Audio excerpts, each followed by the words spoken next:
Scientists have long believed that the first and oldest Americans were Native Americans.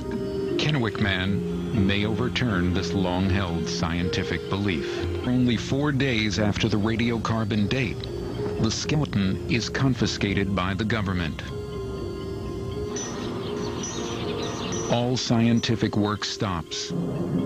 Mr. Speaker, last month the Senate Committee on Indian Affairs approved a bill that included a two-word addition to existing law that effectively blocks the scientific study of ancient skeletal remains discovered on federal lands. This change, tucked into what is being called a technical corrections bill, is very far from a minor technical correction.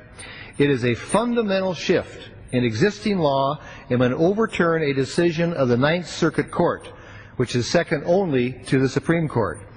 Such an extreme action should not be hidden within a mostly non-controversial bill. In its ruling, the Ninth Circuit Court expressly allowed the research and scientific study of ancient human remains found in the United States.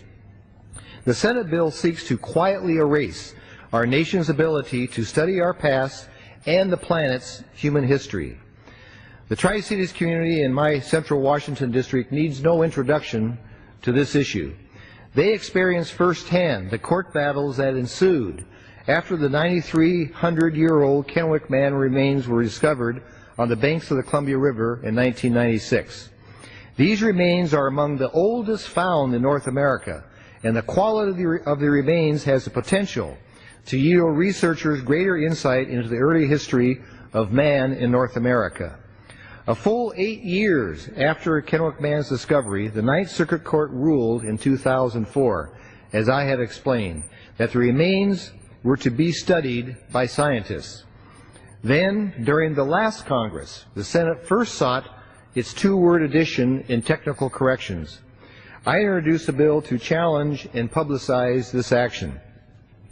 Members of the Senate committee decided to try again last month in this Congress, and I am forced once again to respond by reintroducing my bill.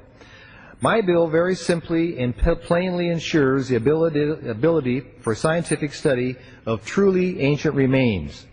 If this matter is pushed in the Senate, then let us have a full, open, and honest debate about what the Senate Indian Affairs Committee provision would do to scientific study in our country.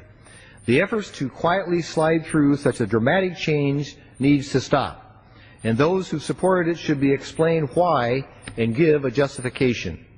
So, Mr. Speaker, I hope the introduction of my legislation will help bring balance to what is being done on the other side of the Capitol, and what scientific inquiry is not extinguished through the quiet acts of the United States Senate. And with that, Mr. Speaker, I yield back my time.